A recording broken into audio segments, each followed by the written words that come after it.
Hello friend. तो आज की इस लेक्चर में हम पढ़ने वाले हैं अपनी इम्यूनो फार्माकोलॉजी के बारे में।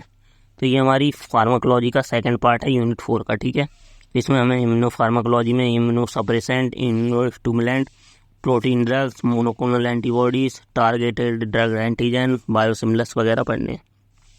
तो ये इम्यूनो फार्माकोलॉजी क्या होती है? जो वैक्सीन वगैरह होती है ये क्या होती है? इम्यून सिस्टम पे एक्ट करती हैं। जो हमारी इम्यून सिस्टम होती है उस पर जो एक्ट करती हैं वो हमारे इम्यूनो फार्माकोलॉजी के अंडर में आती है। तो immuno pharmacology is concern with immune system. ठीक है, so it is the study of drug effect on immune system. ऐसी ड्रग का स्टडी करना जो इफेक्ट करती है इम्यून सिस्टम पे।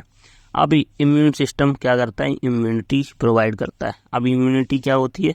The ability of living body और प्रोसेस ऑफ रजिस्ट वायरस। ठीक है, कि वायरस की वेरियस जो रजिस्ट होते हैं वेरियस टाइप ऑफ ऑर्गेनिज्म और टॉक्सिन्स के दो रेजिस्टेंस प्रोवाइड करती है। ठीक है, तो इम्यूनिटी क्या होती है? लिविंग बॉडी होती है। ये है हमारे process of resist various type of organism and toxic. ठीक है, so they tend to damage tissue और ऑर्गन। तो ये बचाती हैं डैमेज और टिश्यू और ऑर्गन को। ठीक है, तो टू टाइप्स ऑफ इम्यूनिटी होती है। पहली इनिशिएट इम्यून रिस्पॉन्स, दूसरा अडेटिव इम्यून रिस्पॉन्स। अभी इनिशिएट और अडेटिव में क्या क्या आता है वो देखते हैं। तो बेसिकली जो वैक्सीन वगैरह ये इसी के एग्जाम्पल है इम्यूनो के। तो इसमें जो हमारा इनिशिएट इम्यून रिस्पॉन्स होता है उसमें क्या होता है? जैसे कॉम्प्लीमेंट, ग्रेनुलोसाइट और मोनोसाइट्स, एनके सेल, ठीक है, मास्ट सेल, बेसोफिल, ये सब होते हैं। और जो अडेटिव इम्यूनो होता है वो क्या होता है? उसमें बी एंटी लिम्फोसाइट और बीटा एंटीबॉडीज और टी हेल्पर सेल वगैरह होते हैं। ठीक है, तो ये सब हमारे अडेटिव और इसमें इनिशिएट इम्यून रिस्पॉन्स में होते हैं। तो इनिशिएट इम्यून रिस्पॉन्स में हमारी मास्ट सेल वगैरह आएगी और अडेटिव इम्यून रिस्पॉन्स में बी एंड टी लिम्फोसाइट वगैरह आएंगी। ठीक है, तो ये सब हमारे यूज होते हैं। ठीक है, उसके बाद हमारे क्या है? Immuno stimulant. तो पहला टॉपिक है इसमें हमारा इम्यूनो स्टिमुलेंट, जो हमारी इम्यूनिटी को सप्रेस करते हैं, जैसे वो इंक्रीज करते हैं। ठीक है, इम्यूनो स्टिमुलेंट को हम इम्यूनो मॉड्यूलेटर भी बोलते हैं। ठीक है, ये क्वेश्चन पिछले साल आया था एग्जाम में। तो इम्यूनो मॉड्यूलेटर क्या होते हैं? Are those drug that modulate the immune response, मतलब बढ़ाते हैं इम्यून रिस्पॉन्स को। Can be use to increase the immune responsiveness of patient with immunodeficiency in as in AIDS वगैरह में यूज होते हैं। ठीक है, एड्स में, क्रॉनिक कैंसर इलनेस में, और हमारे ट्रांसपेरेंट होता है ऑर्गन ट्रांसप्लांट वगैरह, वहाँ पे भी यूज होता है इन इम्यूनो स्टिमुलेंट और इम्यूनो सप्रेसेंट का। ठीक है, तो क्लासिफिकेशन क्या है? जो हमारे इम्यूनो स्टिमुलेंट होते हैं, जैसे ये हमारे कैंसर को ट्रीट करने में, तो इनमें हमारी टीबी को ट्रीट करने में, तो क्लासिफिकेशन क्या है इनका? तो स्पेसिफिक इम्यूनो स्टिमुलेंट जैसे वैक्सीन, नॉन स्पेसिफिक इम्यूनोग्लोबुलिन। ठीक है, तो ये सब होते हैं। अब पहले इम्यून सिस्टम के बारे में समझिए। तो वैक्सीन क्या है हमारा? इसी के एग्जाम्पल जैसे कोविड-19 वैक्सीन है और बीसीजी वैक्सीन है। तो ये हमारे इसी इम्यूनो सप्रेसेंट। अब ये इम्यूनो सप्रेसेंट करते क्या है? वो इम्यूनो स्टिमुलेंट करते क्या है? तो ये हमारे इम्यून सिस्टम पर एक्ट करते हैं। अब इम्यून सिस्टम बेसिकली होता क्या है? तो बेसिकली इम्यून सिस्टम में क्या होता है? एक होता है एंटीजन, एक होती है एंटीबॉडी। अब एंटीजन क्या होता है? कोई फॉरेन पार्टिकल जो सेल पे आके अटैक कर रहा है। ठीक है, और एंटीबॉडी क्या होती है? जिसपे ये एंटीजन आके बाइंड होता है। ठीक है, अब इस एंटीजन पे एंटीजन आके इस एंटीबॉडी पे बाइंड होगा। अब ये एंटीबॉडी क्या करती है? उसके रिस्पॉन्स में क्या करती है? जो सेल होती है उसको ब्रस्ट कर देती है, जैसे हमारी तो वहाँ से इन्फ्लामेटरी मीडिएटर रिलीज करती है। ठीक है, तो ये काम होता है पूरा प्रोसेस हमारी इम्यूनिटी का। ठीक है, तो जिससे हमें इन्फ्लामेशन होगा, जिससे हमें पता चलेगा कि हमें डिसीज हुई है। ठीक है, तो एंटीजन क्या होता है? ये substance when introduce into body and stimulate production of antibody, तो प्रोडक्शन ऑफ एंटीबॉडी को बढ़ा देता है। ठीक है, तो जैसे ये हमारा एंटीजन कुछ भी हो सकता है, प्रोटीन हो सकता है, पॉलीसैकेराइड हो सकता है और ग्लाइकोलिपिड हो सकते हैं। ठीक है, इनमें हैप्टन और कैरियर होते हैं। अब जो एंटीजन होते हैं ये हमारी बॉडी के लिए क्या विलेन का काम करते हैं? ये हमारी बॉडी में आएंगे और एंटीबॉडी की प्रोडक्शन को बढ़ा देंगे। और एंटीबॉडी क्या होते हैं? हीरो होता है। ठीक है, जो बचाता है हमारी बॉडी को डिसीज से। ठीक है, तो ये हमारे एंटीबॉडी। अब एंटीबॉडी क्या होती हैं? दी आर गामा ग्लोबुलिन और इम्यूनोग्लोबुलिन्स होते हैं। ठीक है, आईजी एंटीबॉडी बोलते हैं। प्रोड्यूस इन द सीरम और एक्सपोजर टू एंटीजन। सीरम क्या होता है? जो हम ब्लड में से प्लाज्मा को अलग कर देते हैं, वो क्या होता है? हमारा सीरम होता है। डब्ल्यूबीसी को अलग कर देने से सीरम बन जाता है। ठीक है, तो ये हमारे एंटीबॉडी कहाँ होते हैं? सीरम में होते हैं। ठीक है, और केमिकली दे आर ग्लाइकोप्रोटीन्स होते हैं ये, और they have heavy chain and two light chain. Together by disulphide bond, ठीक है। तो एंटीबॉडी का एक स्ट्रक्चर देखिए, ये ऐसा होता है। इसमें एक लाइट चेन होती है, ठीक है, यहाँ पे ये हमारी लाइट चेन है, और ये एक हैवी चेन होती है, ठीक है। लाइट चेन में हमारा के है, गामा है, ठीक है, और ये हमारी लाइट चेन है, ठीक है। और सारे इसमें डोमेन होते हैं 5। मॉलिक्यूलर वेट कितना होता है हमारी एंटीबॉडी का, जो आईजी एंटीबॉडी होती है उसकी 1,88,000, ठीक है, 1,88,000, ठीक है। और कार्बोहाइड्रेट 12% होता है इस हमारी आईजी एंटीबॉडी में। हाफ लाइफ सीरम कितनी होती है इसकी, 2.5 डेज होती है, ठीक है। ये हमारे इसमें 5 चैप्टर होते हैं, 4 चैप्टर होते हैं, chapter 1, chapter 2, chapter 3, CH3, CH4 तक, ठीक है। और इसमें 2, एक BL, एक VH, एक CL होता है, ठीक है। तो ये हमारे इम्यूनोग्लोबुलिन इस तरह से क्या स्ट्रक्चर होता है हमारी किसका, एंटीबॉडी का।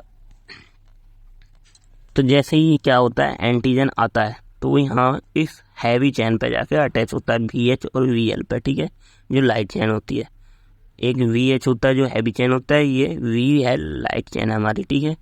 तो यहाँ पे एंटीजन बाइंडिंग साइट है, इस पर बाइंड होता है, देन ये प्रोडक्शन ऑफ एंटीबॉडी को बढ़ा देता है। तो जैसे कोई एलर्जेंस है, बाहर से ये एलर्जेंस है, ये बॉडी T सेल पे जाएगा, एंटीजन है, बॉडी के अंदर एंटीजन की तरह काम करता है। अब ये एंटीजन जाएगा, इस सेल पे बाइंड होगा।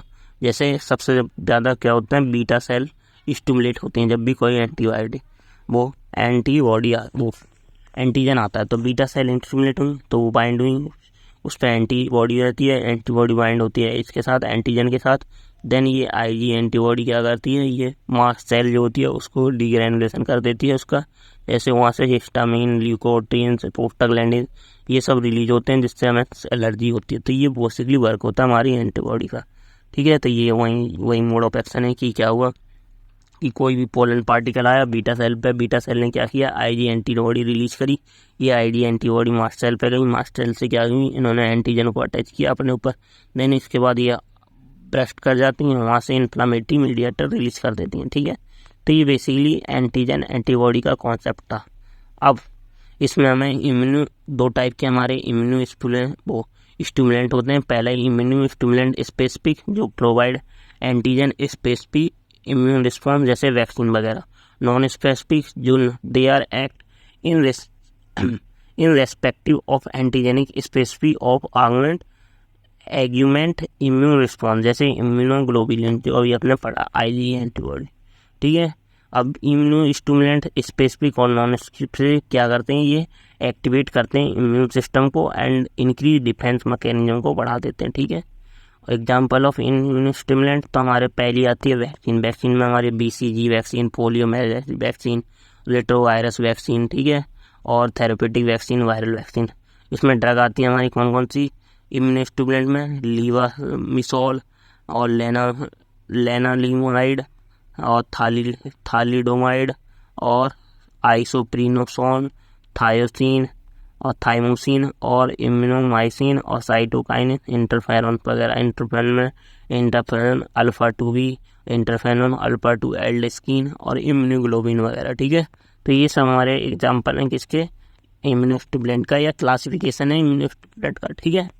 मार्केट के अंदर ये वो हमारा लीवामिसोल इंजेक्शन आता है, ये किसके लिए होता है, मोस्टली उनके लिए होता है, किसके लिए, ये हमारे जो जानवर वगैरह होते हैं ना, वेटेनरी यूज, एनिमल्स के यूज़ के लिए, ठीक है, उनमें ये इम्यूनो स्टिमुलेशन का काम करता है, ठीक है।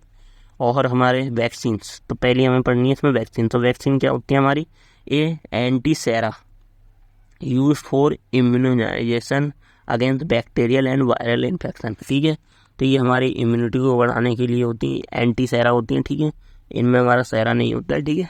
और support the immune system and antibody, ठीक है, एंटीबॉडी को सपोर्ट करती है और इम्यून सिस्टम को, ठीक है। अब इसमें पहली वैक्सीन है हमारी BCG वैक्सीन, जिसे बैसिलस कैलमेटे-ग्वारिन वैक्सीन बोलते हैं, ठीक है, बैसिलस कैलमेटे-ग्वारिन वैक्सीन, ठीक है। तो ये is live attend by BCG strain of Mycobacterium bovis की वजह से मिलती है ये हमें, ठीक है। इससे मिली थी किसके, mycobacterium bovis. BCG vaccine use for tuberculosis, TB, cancer and कोविड-19 में भी इसका यूज हुआ था, ठीक है। अब मोस्टली जो इसकी ड्राइव की गई थी वो ट्यूबरक्लोसिस के लिए, TB के लिए ड्राइव की गई थी, ठीक है। किसने ड्राइव की थी, इन्होंने बैसिलस कैलमेटे-ग्वारिन, ठीक है। कैलमेटे-ग्वारिन 2 साइंटिस्ट थे, बैसिलस ये स्पेसीज थी जिससे मिला था, ठीक है।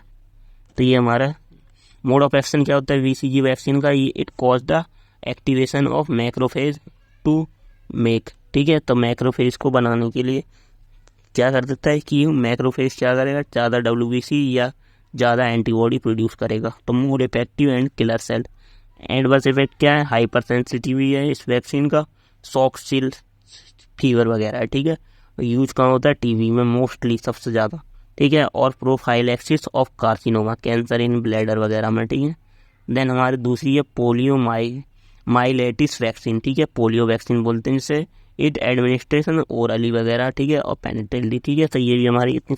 देन रिट्रोवायरस वैक्सीन है, रिट्रोवायरस मतलब जिसमें RNA क्या होता है, उसका न्यूक्लियस मटेरियल होता है, उसके लिए यूज की जाती है। तो vaccine use to protect again retrovirus infection, so this virus again 3 years of children. तो ये वैक्सीन का कुछ चार्ट है कैसे कैसे दिया जाता है। तो सबसे पहली जो BCG वैक्सीन होती है, तो उससे जो बच्चा होता है सबसे पहले जब 1 साल का होता है तो उसे BCG वैक्सीन की डोज दी जाती है, कितनी, 0.1 ml, मतलब लेस देन 1 month का है, तो उसे ID इंट्राडर्मल रूट से दी जाएगी, ठीक है। इंट्रामस्कुलर, वो इंट्राडर्मल डर्मिस लेयर में दी जाएगी, स्किन में दी जाएगी। देन हमारी OPV वैक्सीन, OPV क्या होती है, ये ओरल पोलियो वायरस वैक्सीन होती है, ठीक है। तो ये ओरल पोलियो वायरस के 2 ड्रॉप दिए जाते हैं, ठीक है, ओरली दिए जाते हैं, ठीक है। और हमारे फिर आती है ये ओरल पोलियो वैक्सीन कब दी जाती है, जब 15 दिन का होता है, विथिन 15 डेज में दिया जाता है, जब बच्चा पैदा होता है तब, ठीक है। फिर उसकी डोज 1 जो दी जाती है 6 वीक पे दी जाती है, डोज 2 जो दी जाती है वो 10 वीक पे दी जाती है, डोज 3 14 वीक पे दी जाती है किसी बच्चे को, ठीक है। फिर DPT की वैक्सीन होती है, DPT 1 6 वीक पे दी जाती है, फिर DPT 2 10 वीक पे दी जाती है, फिर 14 वीक पे दी जाती है। ये भी हमारी IM रूट से दी जाती है, ठीक है। और ये ML 0.5 ml। फिर हेपेटाइटिस B की वैक्सीन, तो इसकी भी हमारी 3 वैक्सीन लगती हैं। पहली एक 6 मंथ पे जब बर्थ मंथ, तो HB0 पहली वैक्सीन होती है, ठीक है। फिर HB1 होता है, HB1 वैक्सीन 6 वीक में लगती है, फिर HB2 10 वीक पे, ठीक है। तो ये हमारी वैक्सीन है। फिर मैसिलस के लिए 9 मंथ पे वैक्सीन लगती है, विटामिन A के लिए 9 मंथ पे वैक्सीन लगती है, DPT बूस्टर 16 से 24 मंथ पे लगती है बच्चे को वैक्सीन, ठीक है। फिर OPV बूस्टर वगैरह वैक्सीन जो हमारी लगती हैं वो हमारी 16 से 24 मंथ पे लगती हैं। देन TT का जो वैक्सीन लगती है, TT का जो वो 10 टू जब 10 से 16 साल के बीच के रहते हैं तब, ये IM अपर मसल में लगती है, ठीक है। और जैपनीज एसेफाइलाइटिस, ये जैपनीज डिजीज़ है, उसके लिए जो वैक्सीन लगती है वो 16 से 24 मंथ पे लगती है। देन जो TT का 1 होता है वो अर्ली प्रेगनेंसी में यूज होता है, वुमेंस को लगता है। देन TT 2 होता है 4th week of after pregnancy, ठीक है। और TT बूस्टर जो लगता है रिसीव 2 डोज, दो TT dose in pregnancy with 3 year, last 3 year के बाद प्रेगनेंसी आई हो तब हमें TT के बूस्टर डोज लगाने होते हैं, ठीक है, प्रेगनेंट। तो ये बेसिकली वैक्सीन का चार्ट होता है, ठीक है, कैसे वैक्सीन यूज़ होती है। इसमें हमारा ड्रग कौन सी है, जैसे हमारा लेवोमिसोल है, जिसे हम टेट्रामिसोल भी बोलते हैं। तो ये लेवोमिसोल क्या होती है, ये भी हमारे एंटीबॉडी के प्रोडक्शन को बढ़ा देता है, T सेल के प्रोडक्शन को, ठीक है। So anti helminthic, it is anti helminthic and anti prostatic agent, मतलब जो कीड़े मारते हैं और प्रोस्टेट कैंसर को ट्रीट करते हैं, ठीक है, प्रोस्टेटिक एजेंट। तो but it restore the depress immune function of beta lymphocyte, T lymphocyte, monocyte and macrophages, उनके फंक्शन को कम करता है, इसलिए इसको कम यूज़ करते हैं। एग्जाम्पल, ये इंक्रीज करता है GMP लेवल को, इनकी ब्रेकडाउन ऑफ CMP, जिससे क्या होगा, CGMP बढ़ेगा, CGMP से CAMP का ब्रेकडाउन होगा और इंक्रीज हो जाएगा एंटीबॉडी का प्रोडक्शन और इंक्रीज फैगोसाइटेसिस सेल के द्वारा। यूजेस कहाँ होते हैं, मेलेंजाइटिस में, अल्सर में, रूमेटॉइड अर्थराइटिस में। देन थालीडोमाइड क्या होता है, ये भी डिस्कवर्ड की गई थी मॉर्निंग सिकनेस के लिए, ठीक है।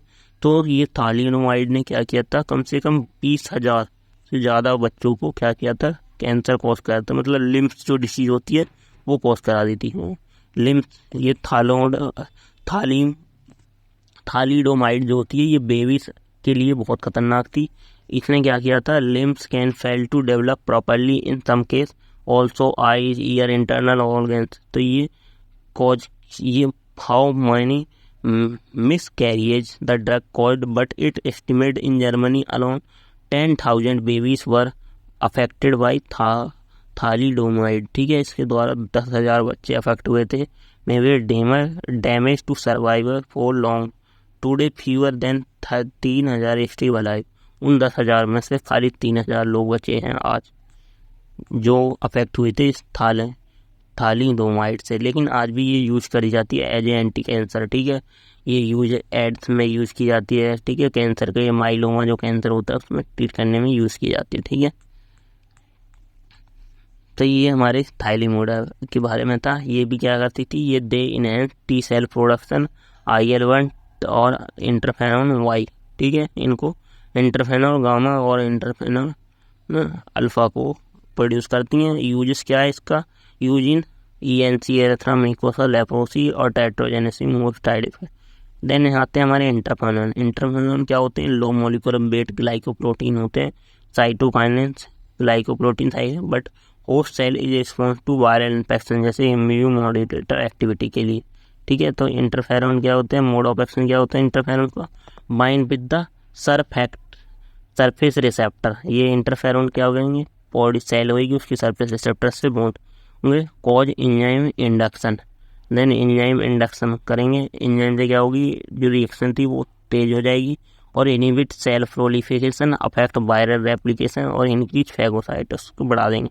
अब 2 टाइप्स के इंटरफेरॉन होते हैं, इंटरफेरॉन अल्फा 2b, इंटरफेरॉन 2 एल्डोस्टिनिन बोलते हैं, ठीक है, एल्डस ल्यूकिन, ठीक है। तो पहला जो होता है इंटरफेरॉन अल्फा 2b, ये हैरी सेल ल्यूकेमिया के लिए यूज होता है और मलाइंगेट मेलियोमा के लिए, और कापोसी सार्कोमा और हेपेटाइटिस बी के लिए। और एडवर्स इफेक्ट क्या होते हैं इसके, फ्लू लाइक सिम्टम्स आते हैं जैसे फीवर हो गया, मलाइसिस हो गया, CVS में हाइपोटेंशन, एरेथमिया, ये सब कॉज करता है। CNS में हमारा डिप्रेशन, अल्टर्ड बिहेवियर्स, ये सब चेंज हो जाते हैं, ठीक है। तो ये इसके साइड इफेक्ट हैं। देन हमारा इंटरफेरॉन वो इंटरल्यूकिन 2 है, एल्डोस्टिनिन बोलते हैं, से ये प्रोलिफेट सेलुलर इम्यूनिटी होता है, ठीक है। यूज इसका होता है मेटास्टेटिक रीनल कार्सिनोमा, मेलानियन मेलानोमा, ठीक है। तो ये हमारे बेसिकली इंटरफेरॉन।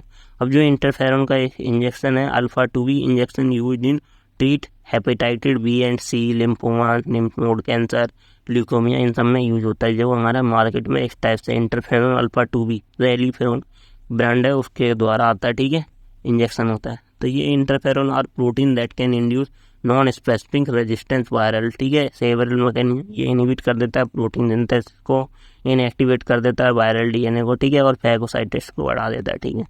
अब देन हमें पढ़ने, ये तो थे हमारे सारे क्या, इम्यून स्टिमुलेंट जो इम्यून सिस्टम को बढ़ा रहे थे। अब पढ़ने इम्यून सप्रेसेंट।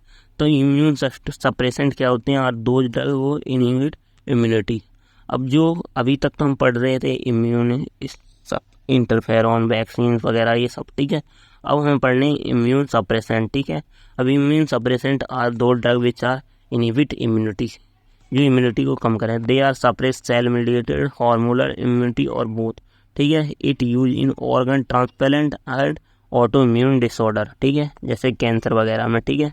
तो इसमें हाइपर इम्यूनिटी हो जाती है, ठीक है। तो क्लासिफिकेशन क्या है, इसमें सबसे ज़्यादा यूज होते हैं ग्लूकोकॉर्टिकॉइड, फिर हमारे कैल्शियूरिन इनहिबिटर, ठीक है। कैल्शियूरिन इनहिबिटर में हमारे साइक्लोस्पोरिन और टेक्रोलीमस वगैरह, ठीक है।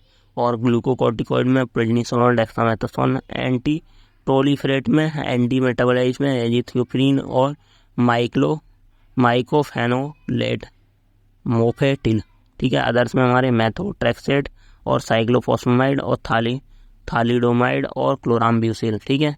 अब एंटीबॉडी में हमारे क्या क्या हैं, anti thymocyte globin, anti CD3 monoclonal antibody जिसमें मोनाजेवुमाब है, एंटी IL-2 रिसेप्टर एंटीबॉडी जिसमें डेक्लूजुमाब है, बेसिलिजुमाब है, ठीक है, और एंटी TNF अल्फा, ठीक है। तो इसमें हमारे इनफ्लेक्सिमाब है और एंटीसेप्ट है, ठीक है। तो ये मार्केट में इनफ्लेक्सिमाब भी 2 बायोसिमिलर्स की तरह आता है, ठीक है। अभी दिखाऊंगा आगे, आप बायोसिमिलर्स पढ़ेंगे तो वहाँ पर पढ़ें, ठीक है, इसके बारे में, इनफ्लेक्सिमाब के बारे में, ठीक है।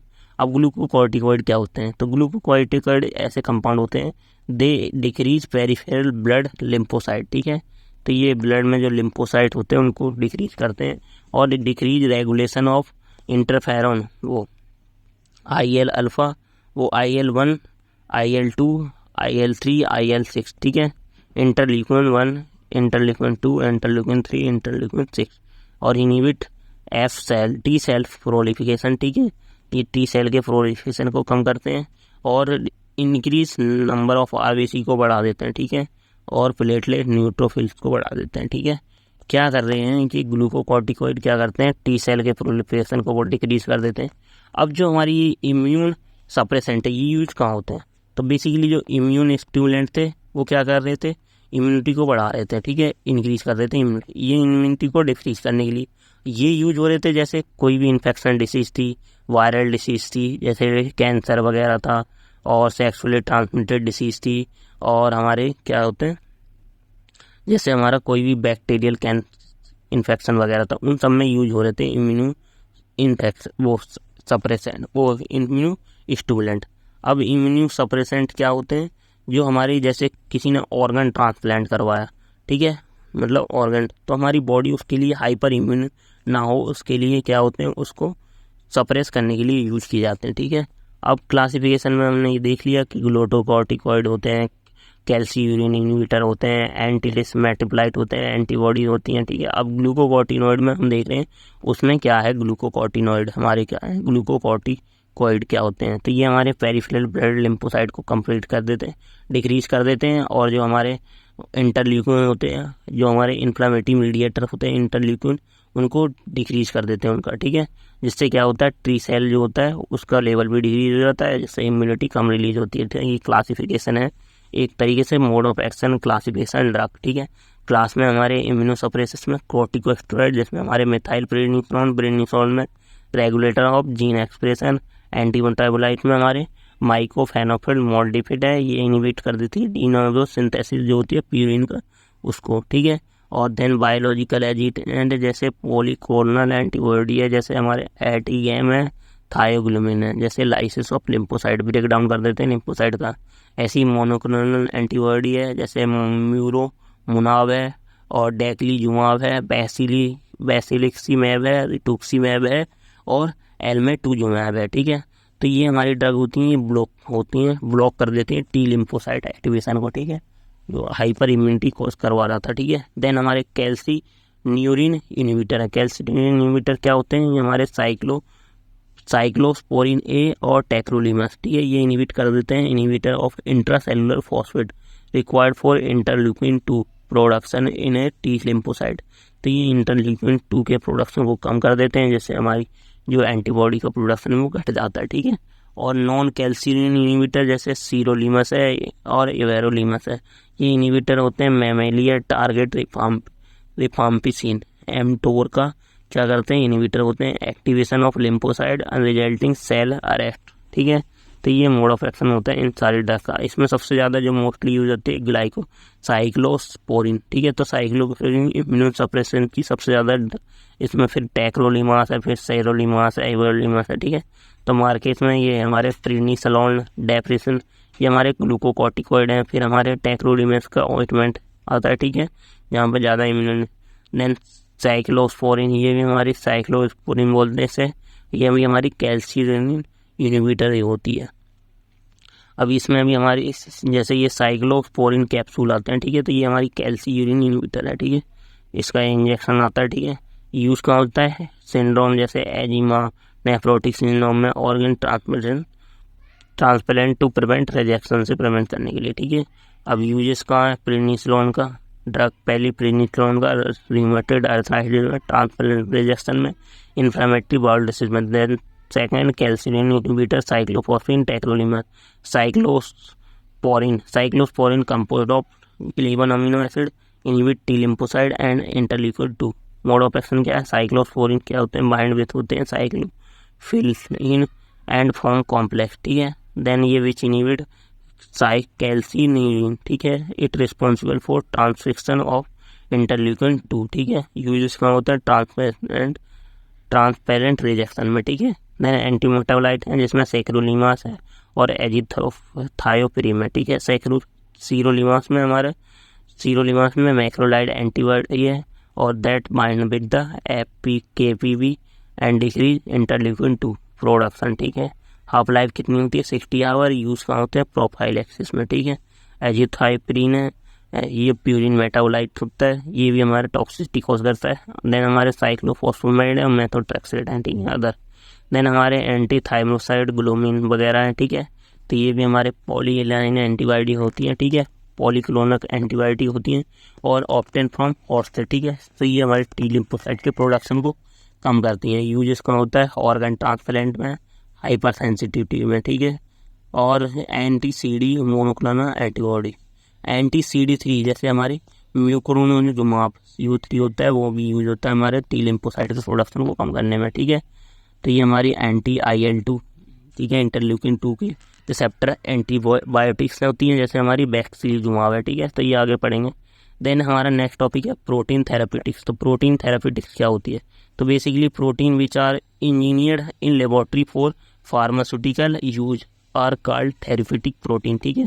जो हमारे प्रोटीन थेरेपेटिक यूज़ के लिए बनाया जाता है उसे बोलते हैं प्रोटीन थेरेपेटिक्स, ठीक है। तो it cause in case of cancer, anemia, hemophilia, hepatitis, the protein level is low, so use protein therapeutics का यूज़ करते हैं। जैसे गामा ग्लोबुलिन और सिंथेटिक प्रोटीन में हमारा जो मोनोक्लोनल एंटीबॉडी होती है, जैसे इन्फ्लेक्सिमैब और ट्रांसड्यूमैब, ठीक है।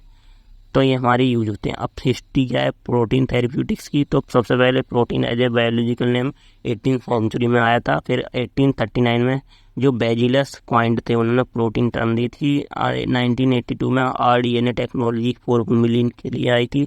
1997 में बेस्ट चिमरिन एंटीबायोटिक रिटूमैक्स आया था, ठीक है। और 2006 में इनहेल्ड फॉर्मूला ऑफ इंसुलिन, ठीक है, एक्सुबेरा आया, वॉज अप्रूव, ठीक है। अब क्लासिफिकेशन क्या होता है? Classification based on pharmacological action.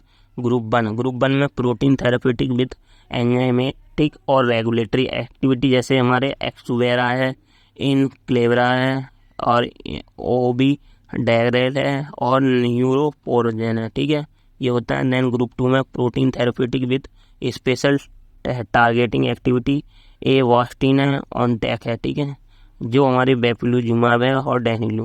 Group 3 में प्रोटीन वैक्सीन एनर्जेरिक्स है और रोफालाल है, ठीक है।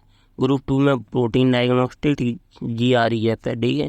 देन एप्लीकेशन कौन होते हैं इन सब के? जो प्रोटीन हमारा प्रोटीन थेरेप्यूटिक है इसका एप्लीकेशन RDN टेक्नोलॉजी में और हेमाटोपोइटिस ग्रोथ फैक्टर में और इंटरफेरेंस में, हॉर्मोन्स में और प्रोटीन रिकॉम्बिनेंट प्रोटीन वैक्सीन में, ठीक है, इन सब में यूज। अब मोनोक्लोनल एंटीबॉडी क्या होती है? तो बेसिकली जो मोनन का अभी हमारा क्या था, ये प्रोटीन थेरेपेटिक, अब पढ़ना है मोनोक्लोनल एंटीबॉडी मतलब एक antibody. So also say monoclonal antibody, ठीक है। Monoclonal antibody A protein use for immune system that identify foreign objective virus और बैक्टीरिया, ठीक है। तो एंटीबॉडी क्या होती है? वो होता है एक प्रोटीन होता है। एंटीबॉडी क्या है? बेसिकली प्रोटीन है जो क्या करती है? आइडेंटिफाई करती है फॉरेन ऑब्जेक्टिव को, जैसे वायरस और बैक्टीरिया को, ठीक है। और मोनोक्लोनल एंटीबॉडीज क्या है? अब monoclonal they are identical immunoglobulin, जैसे IG होते हैं ना, IG जो हमारे बॉडी में इम्यूनिटी के लिए रिस्पॉन्स होते हैं, ठीक है। तो उन्हीं की तरह आइडेंटिकल होती है मोनोक्लोनल एंटीबायोटिक, ठीक है।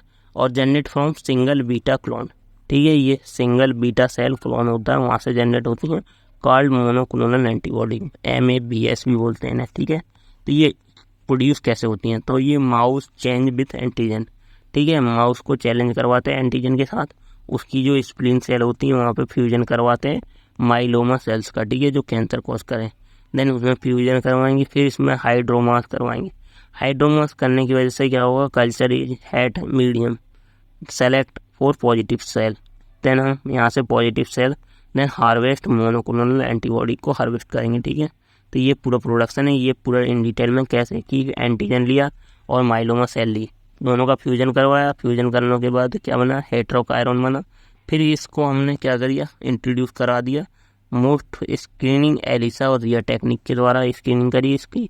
देन इस culture HAT medium is screen each supplement for antibody. Then एक वाले को हमने छोड़ दिया each positive culture each point. Then second वाले को test as supernatant for antibody, ठीक है, जिसमें हमें ये मिला क्या? हमारा HGRT या IG मिला। अब उसको एक्सपेरिमेंट पॉजिटिव क्लोन में कन्वर्ट किया, फिर उसे इन विट्रो लैब में क्या करेंगे, लो कंसंट्रेशन में 1.2 में प्रोड्यूस करेंगे, हार्वेस्ट करेंगे, ठीक है। और ये इन विवो के लिए जो अदर पार्ट में एंटीबॉडी हमारी हमने ग्रो करवाई थी उसको एक्सपेंड करेंगे इन विवो, माइस में देंगे। माइस में देने के बाद उसमें क्या करेंगे, हाई कंसंट्रेशन में, देन उसके द्वारा हार्मोनल एंटीबॉडीज़ को हार्वेस्ट करेंगे। अब इसमें आती है एंटीबॉडी को हार्वेस्ट करने के लिए हाइड्रोमा टेक्निक। अब ये हाइड्रोमा टेक्निक होती क्या है, तो G Kohler and C Milstein in 1975 discovered by hydroma net technology. It is method to produce large number of identical antibody, ठीक है। तो ये बेसिकली हाइड्रोमा टेक्नोलॉजी RDNA टेक्नोलॉजी की तरह ही है। इसमें क्या करते हैं हमारे PCR की तरह, सॉरी, ठीक है। तो ये हमारी क्या कहते हैं, large number of identical antibody को प्रोड्यूस करने के लिए, ठीक है। जैसे IG एक बॉडी है तो उसी की तरह आइडेंटिकल एंटीबॉडी कई सारी प्रोड्यूस करने के लिए यूज होता है। तो the myeloma cell use in hybridoma technology. तो हमारी जो माइलोमा सेल थी वो यूज होती है, ठीक है। जैसे यहाँ देखिए हमने ये माइलोमा सेल यूज होती है, ठीक है। जैसे यहाँ पे एक ही एंटीबॉडी थी ये वाली, अब इससे कई सारी एंटीबॉडी हम प्रोड्यूस करेंगे, ठीक है। तो उन्हें बोलते हैं मोनोक्लोनल एंटीबॉडी। अब प्रोडक्शन ऑफ MABS, तो इसमें पहला होता है इम्यूनाइजेशन, फिर सेल फ्यूजन, फिर सिलेक्शन ऑफ हाइड्रोमास, फिर screening of the product, then cloning and propagation, then characterization and storage. Application क्या क्या होते हैं, मोनो डायग्नोस्टिक एप्लीकेशन, प्रेगनेंसी में, कैंसर में, हार्मोनल डिसऑर्डर में, therapeutic, enhance immune system, drug delivery और रेडियो इम्यून थेरेपी में। ड्रग कौन सी है इसमें, रिटोक्सीमैब और जेंटाजुमैब और ट्रांसजुमैब, एल्मेटजुमैब वगैरह, ठीक है। तो ये हमारे सेट्रोजुमैब और बेमेलिनुजुमैब इंजेक्शन आते हैं मार्केट में। देन हमें बायोसिमिलर, तो basically biosimilars are drug and medicine is very close to structure and function in biological medicine. तो बेसिकली बायोसिमिलर क्या होते हैं, हमारे सेम होते हैं दूसरी ड्रग की तरह, उनके स्ट्रक्चर वेरी क्लोज होता है और ये हमारे जो बायोलॉजिकल प्रोडक्ट होते हैं उनके सिमिलर होते हैं बायोसिमिलर्स। तो बेसिकली मार्केट में जैसे इंसुलिन है तो ये हमारा बायोलॉजिकल प्रोडक्ट है, और एक जेनिक मेडिसिन है जैसे पैरासीटामोल है, तो ये कई सारी कंपनियां बना रही हैं जेनिक मेडिसिन। और ये हमारी ड्रग है जो केमिकल स्ट्रक्चर है इसका, ठीक है, केमिकल वैल्यू है, ठीक है। लेकिन बायोसिमिलर्स क्या हैं, बायोलॉजिकल वैल्यू, जैसे इंसुलिन हो गया, ठीक है। तो ये सब हमारे बायोसिमिलर्स होते हैं। अब जैसे इंसुलिन हमने देखा कि एस्ट्राजेनेका ने इंसुलिन बनाई, और अभी कोविड-19 की एस्ट्राजेनेका ने बनाई, और किसने और इंडिया में भारत बायोटेक ने बनाई और सीरम इंस्टीट्यूट ने बनाई। तो ये सब क्या थे, बायोसिमिलर थे, मतलब एक ही वैक्सीन को कई सारी कंपनियां बना रही हैं। तो ये हमारे बायोसिमिलर होते हैं। एडवांटेज क्या होते हैं, biosimilar require less research and development for their reference biologics, क्योंकि इनके पहले से उपलब्ध होते हैं बायोलॉजिक्स, ठीक है। जैसे इंसुलिन 1985 में आ गया था, उसके बाद उसकी इंसुलिन कई सारी कंपनियों ने बनाई है, ठीक है। तो ये बायोसिमिलर्स होते हैं, ठीक है। इनकी पहले ही रिसर्च हो गई होती है, ये कॉस्ट को कम कर देते हैं, इनकी एक्सेसिबिलिटी और कंटिन्यूटी और सप्लाई, ठीक है। डिसएडवांटेज क्या है, ये लेस स्टेबल होते हैं, ठीक है, जो ओरिजिनल होगा उससे कम स्टेबल होंगे, और हाईएस्ट कॉस्ट होती है इनकी जेनिक से, ठीक है। और development of biosimilars, development through the sequential process, पहले प्री क्लिनिकल स्टडी होगी, मॉलिक्यूलर बायोलॉजिकल कंसिडरेशन देखा जाएगा, फर्मेंटेशन प्रोसेस डेवलपमेंट देखा जाएगा, प्रोडक्ट कैरेक्टराइजेशन होगा, उसमें उसकी physiological property, physiological activity, purity and impurity देखी जाएगी, ठीक है, प्रोडक्ट की। देन अप्रूवल दिया जाएगा उसे, then by institutional biosafety community के द्वारा, IBSC के द्वारा, और इंटरनेशनल वो institutional animal ethics committee IAC के द्वारा उसे अप्रूवल दिया जाएगा। उसके बाद वो उसकी फार्माकोडायनामिक स्टडी कर सकता है, मतलब किसके द्वारा, ऊपर हमारे जो मतलब ये हमारे बायोएस से परफॉर्म कर सकता है और इनविट्रो स्टडी कर सकता है, ठीक है, अगर इससे अप्रूवल मिल गया है IBSC के द्वारा, IAC। देन हमारी उसके बाद हमारे इसमें टॉक्सिकोलॉजिकल स्टडी करेगा, ठीक है। उसके बाद clinical study according to CDSO guidance, जिसमें फार्माकोकाइनेटिक स्टडी वगैरह होंगी, ठीक है। फिर उसके बाद मार्केट ऑथराइजेशन एप्लीकेशन देगा। देन हमारी जो बायोसिमिलर से वो बन के तैयार होंगे। अभी यूजेस ऑफ बायोसिमिलर, तो blood condition, cancer, immune system disorder, neurological disorder में यूज होते हैं। अब डिफरेंस बिटवीन जेनिक और बायोसिमिलर्स में क्या डिफरेंस होता है, तो बेसिकली जो बायोसिमिलर्स होते हैं वो लिविंग ऑर्गेनिज्म मिलते हैं, हैं और ये केमिकल सिंथेसिस होती है। साइज जो होता है ये बायोसिमिलर जो होते हैं लार्ज मॉलिक्यूल होते हैं, जैसे हमारे इंसुलिन है तो वो 51 अमीनो एसिड से मिलकर बना हुआ है, ठीक है। तो ये हमारे लार्ज मॉलिक्यूल, ये और जो हमारे जेनिक होते हैं वो क्या होते हैं, स्मॉल मॉलिक्यूल होते हैं। और स्ट्रक्चर क्या होता है इनका, बायोसिमिलर का कॉम्प्लेक्स होता है, इसका वेल डिफाइंड होता है, पूरा पता होता है, ठीक है। और मैन्युफैक्चरिंग इस प्रोसेस इसका डिफ़िकल्ट होता है बायोसिमिलर का, और इसका सिंपल होता है। और जो स्टेबिलिटी होती है बायोसिमिलर अनस्टेबल होते हैं, ये ज़्यादा स्टेबल होते हैं, जो जेनिक मेडिसिन होती है, ठीक है। और इम्यूनोजेनिसिटी क्या होती है, इम्यूनोजेनिसिटी इम्यूनोजेनिक होते हैं, ये हमारे इम्यून सिस्टम पे एक्ट करते हैं और ये मोस्ट नॉन इम्यूनोजेनिक होते हैं, ठीक है। जैसे बायोसिमिलर्स, ये हमारी पहली कंपनी थी Pfizer, जैसे इसका आ रहा है इनफ्लेक्टेरा, ठीक है, इंजेक्शन आ रहा है जो इनफ्लेक्सिमैब, ठीक है, ऑक्सीजूमैब वगैरह, ठीक है। तो उसके द्वारा दूसरी कंपनी है ऐसी हमारी, कौन सी, ये रेमीसाइड, तो ये भी हमारी इनफ्लेक्सिमैब बना रही है, तो ये भी हमारा सेम है। तो ये हमारे क्या है, बायोसिमिलर्स, ठीक है। तो की player in insulin in market कौन कौन सी है, नोवो नॉर्डिक्स, सनोफी, इलीली और बायोस्टोन, ठीक है। तो ये सब हमारी कंपनियां हैं जो मेन फील्ड में हैं। तो जैसे हमारी इसकी किसकी, नोवो रैपिड की इंसुलिन देखिए, ये नोवो नॉर्डिक्स कंपनी की इंसुलिन है, ये उसका पेन है इंसुलिन का। ऐसी सेम पेन बनाता है कौन, सनोफी। ऐसी सेम पेन बनाता है हमारा कौन, इलीली। तो ये सारे क्या हैं, तो मेन तो क्या था, इलीली का था, और इन लोगों ने क्या किया, उसी की तरह सिमिलर प्रोडक्ट बनाया, तो वो कहलाएगा बायोसिमिलर्स, ठीक है। तो ये हमारे बायोसिमिलर्स होते हैं। अब टारगेट, लास्ट टॉपिक है टारगेट ड्रग टू एंटीजन। तो ऐसा ड्रग जो डायरेक्ट एंटीजन को टारगेट करता हो, तो उसमें है हमारी एंटीबॉडी, एंटीका। तो थेरेपी में कौन कौन से, सिंगुलर ट्रांसड्यूसर इनहिबिटर जैसे जेलेक्टिमेस, बायोलॉजिकल रिस्पॉन्स मॉडिफायर और प्रोटीएस इनहिबिटर, ठीक है। तो ये सब है। और मोनोक्लोनल एंटीबायोटिक, रिस्टुमैक्सिमैब, ट्रांसजुमैब, जेवुलिन, ये सब है हमारे, ठीक है। तो ये हमारा यहाँ पर 4th यूनिट कंप्लीट हो गई। Thank you.